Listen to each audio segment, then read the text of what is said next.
I remember that first night with Frank so vividly.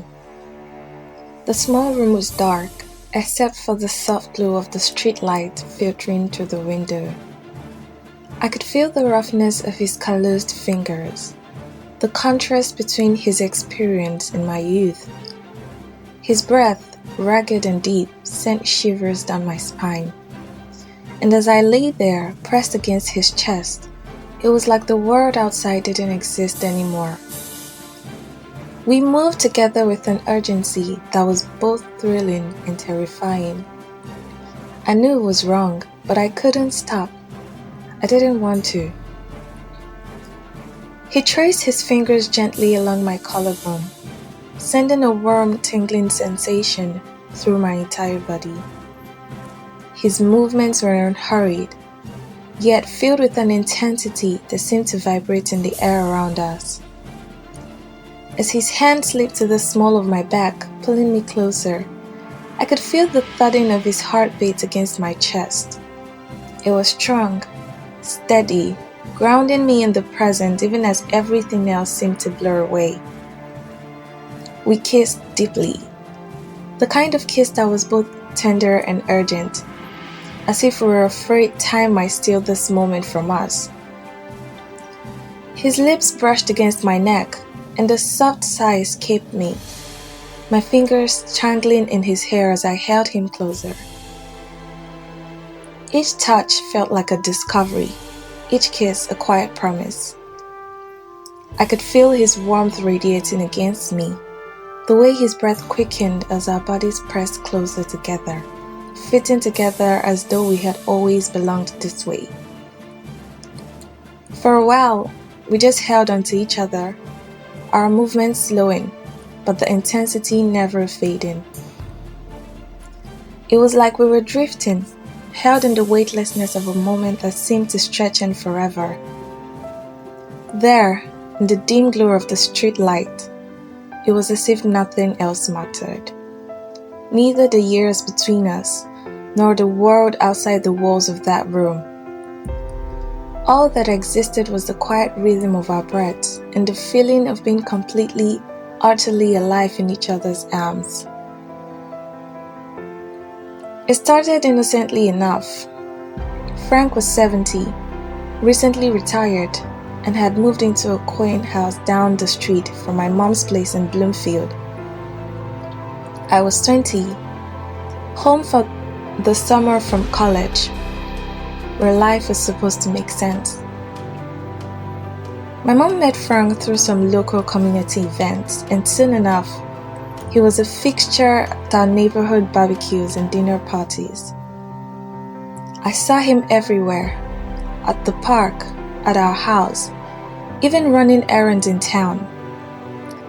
He had a certain charm, a kind of quiet confidence that made him different from the boys I knew at college. He carried a lifetime of stories and experiences that hung in the air around him like a cloak of mystery. The first time we kissed, it wasn't planned. It was at one of those backyard parties. I'd found myself sitting alone on the perch swing when Frank came out to smoke a cigar. He asked if I minded the company, and I didn't. There was something about the way he listened to me as we talked, the way his eyes never strayed from mine, that made me feel more seen than I'd ever felt.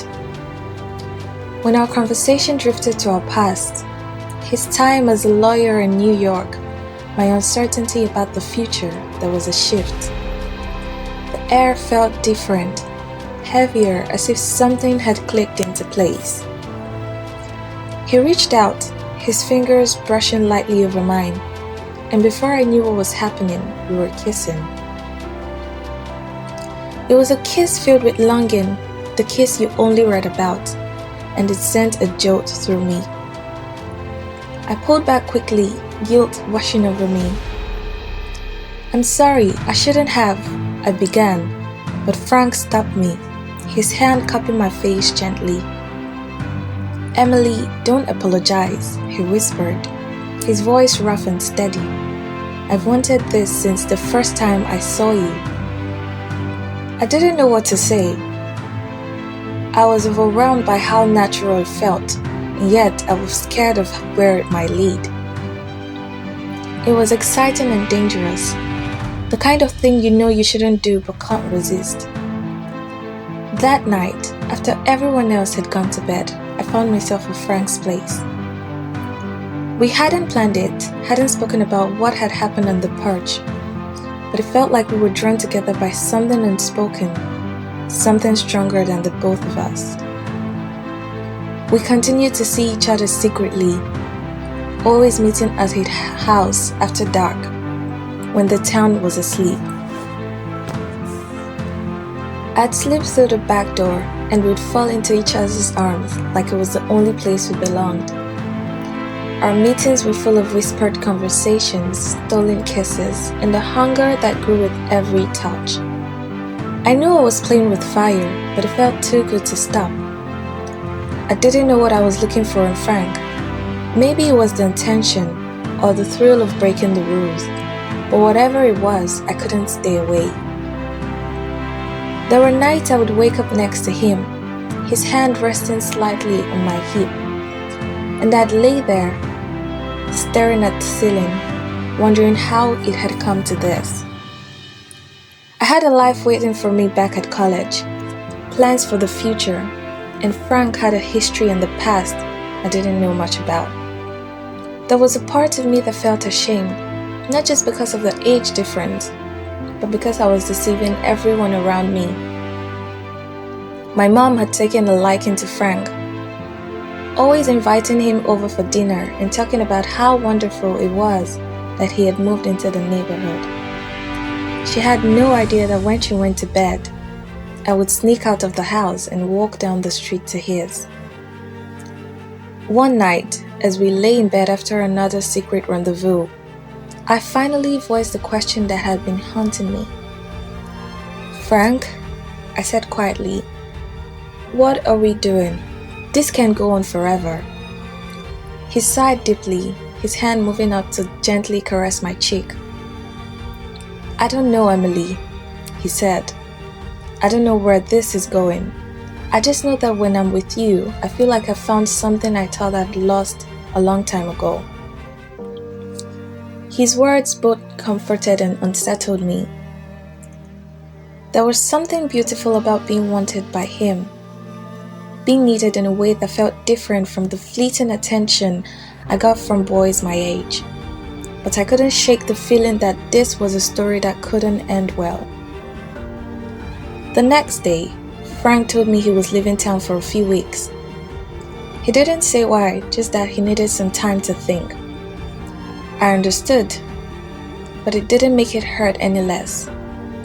I tried to move on, but every time I saw his empty house, it felt like a punch to the gut. I didn't know how to stop missing him, and I didn't want to admit to anyone, least of all myself, how deep I had fallen. When Frank came back, it was as if no time had passed. I found myself at his doorstep that same evening, my heart pounding in my chest as I knocked on the door. He opened it, his expression a mix of relief and regret. Without a word, he pulled me inside, and we were kissing again as if we had been starved for each other. We stumbled back to the bedroom, the urgency between us stronger than ever. His touch felt different this time, more desperate, as if he was trying to make up for lost time.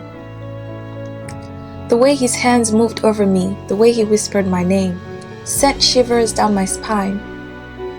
I knew this couldn't last, that sooner or later, we would have to face the reality of what we were doing. But in that moment, none of it mattered. We were just two people, tangled in each other, trying to hold on to something fleeting and fragile. Afterward, as we lay there in the quiet, he confessed, "I thought about you every day, Emily. I tried to forget, but I couldn't. I thought you didn't want me anymore," I admitted, my voice barely above a whisper. "That's why you left." "I didn't leave because I didn't want you," he said. "I left because I'm afraid of how much I do." Those words stayed with me long after I left his house that night. We continued to see each other, but the truth was closing in on us. I couldn't keep lying to my mom, couldn't keep sneaking around like some kind of thief. The more we tried to stay hidden, the more I felt like we were setting ourselves up for disaster. I wanted to believe that love was enough, that the connection we shared could bridge the gap between our ages, our past, and our futures. But as the days wore on, I began to realize that love wasn't always the answer. Sometimes it was the problem. In the end, Frank and I had to face the inevitable. Our affair was a whirlwind of passion and secrecy, but it couldn't last. I was too young, and he was too set in his ways. We said our goodbyes on his front porch one evening, the sun setting behind us as if closing the chapter of our story. "I'll never forget you," I said, tears streaming down my cheeks. "And I'll never forget you," he replied, his voice breaking. "You made me feel alive again." As I walked away, I knew I was leaving a part of myself behind. But I also knew I had to let go. That it was time to return to my life and figure out who I was without Frank. It was a love that couldn't survive in the light of day. A beautiful, painless lesson that would stay with me forever.